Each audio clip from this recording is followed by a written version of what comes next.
Fiche numéro 3, dosage par étalonnage, nous allons utiliser la lumière absorbée par les solutions, c'est-à-dire la spectrophotométrie.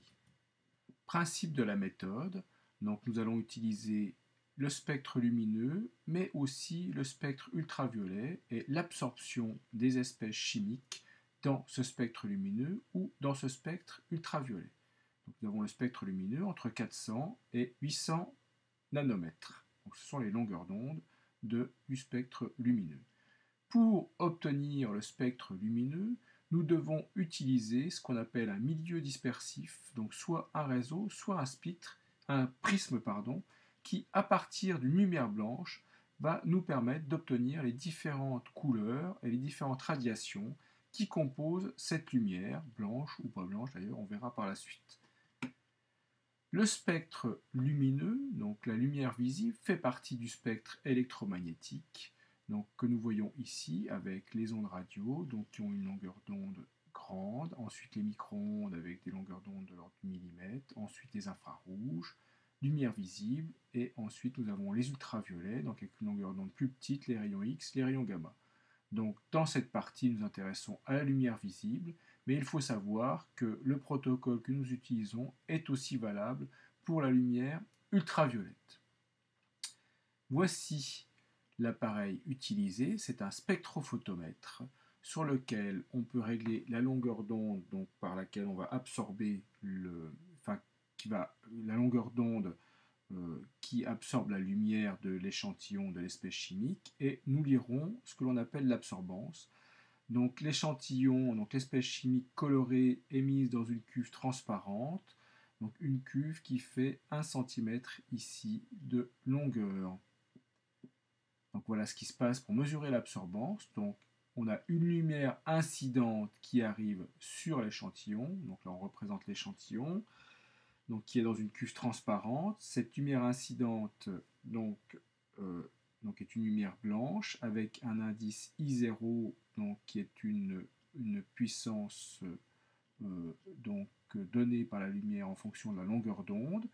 Cette lumière va être absorbée et on récupère I pour cette même longueur d'onde, et on mesure l'absorbance, donc l'absorbance qui est donnée par la formule A est égal à log de I0 sur I. Alors bien sûr, nous n'allons pas utiliser cette formule, nous mesurerons directement l'absorbance et nous utiliserons directement ses propriétés. En résumé, comment cela se passe? Donc vous avez ici la lumière blanche qui arrive ici à travers une fente. Donc voilà, elle ressort de la fente. Nous avons ici la cuve avec l'échantillon coloré. Donc la lumière ressort en ayant absorbé certaines radiations. Donc ici la lumière ressort colorée. Elle arrive sur un système dispersif, donc un prisme. Et donc ici nous avons une bande lumineuse qui est absorbée dans la lumière précédemment qui était reçue par qui arrivait sur l'échantillon. Donc ici on a une bande lumineuse qui est absorbée qui correspond à la couleur de l'échantillon. On enregistre cette couleur en fonction de la longueur d'onde, donc les radiations en fonction de la longueur d'onde sur un détecteur, et on obtient donc en fonction de la longueur d'onde un maximum d'absorbance ici et ce qu'on appelle un minimum de transmittance, c'est-à-dire la transmission de la lumière est minimale lorsque l'absorbance est maximale. Donc voici deux échantillons. Alors nous avons une propriété, grand 2, donc la loi de Beer-Lambert. Donc voici deux solutions de concentration différentes, et on se rend compte, bien sûr, on voit que la solution qui est plus concentrée absorbe plus que la solution qui est moins concentrée. On se rend compte que l'absorbance dépend de la concentration. L'absorbance dépend aussi de la longueur traversée par la lumière donc dans l'échantillon. Donc ici on a deux longueurs différentes avec une concentration identique, mais la couleur ici de l'échantillon pour laquelle la lumière traverse une plus grande longueur est plus sombre que dans ce cas-là. Et donc on constate que l'absorbance est égale à un coefficient qui s'appelle le coefficient d'extinction molaire, donc qui dépend de la longueur d'onde et de l'espèce chimique, fois la longueur de l'échantillon traversé, fois la concentration. Ici, ce coefficient epsilon de lambda fois L, c'est une constante, K, qui ne dépend que de l'échantillon et de la longueur d'onde. On choisit la longueur d'onde et on choisit la longueur de l'échantillon, et donc on a une constante ici, K. Donc ici, on a donc A qui est proportionnel à C. Donc A est une grandeur sans unité, C est une concentration en mol par litre, donc forcément ici, K sera en litres par mol pour que l'ensemble ici soit sans unité. Exemple, l'ion permanganate. Alors voici le spectre d'absorption de l'eau pure ici, donc qui n'absorbe rien dans la lumière visible, et ici le spectre d'absorption de l'ion permanganate, donc il y a un pic d'absorption ici entre le vert et le jaune. Donc si on note ce pic d'absorption, le voici. Donc on a un maximum d'absorption dans le vert à 540 nanomètres. Et c'est cette longueur d'onde que nous allons prendre pour déterminer l'absorbance, puisque c'est là que ça absorbe le plus. Et donc c'est là qu'on aura la plus grande différence d'absorbance en fonction de la concentration, c'est-à-dire un plus grand coefficient K. Donc si on prend le cercle chromatique ici, la couleur du permanganate est le violet, et la couleur complémentaire ici absorbée est le jaune ici, donc entre le jaune et le vert, on a vu, donc une longueur d'onde approximativement de 590 nanomètres.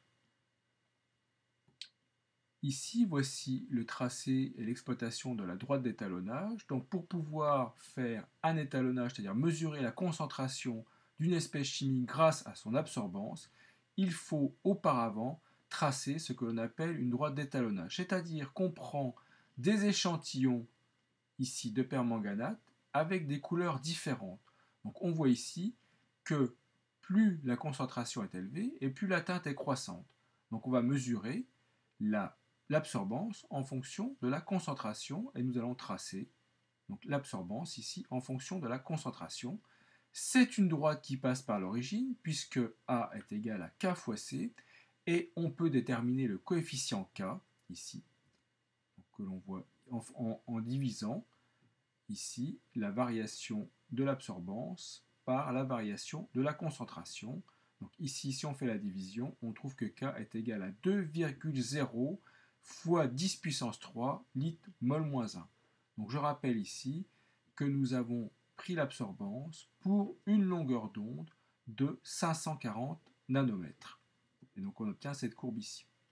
Alors maintenant, donc quand on a cette courbe ici, donc quand on a cette droite d'étalonnage, on peut déterminer la concentration d'une solution en fonction de son absorbance. Par exemple, ici, nous avons une solution qui a une absorbance de 0,75. Donc nous pouvons directement, à partir de la courbe, déterminer la concentration simplement en traçant la droite d'ordonnée A est égal à 0,75. On prend l'intersection entre cette droite ici et la droite d'étalonnage et on obtient la concentration ici qui est de 3,7 fois 10-4.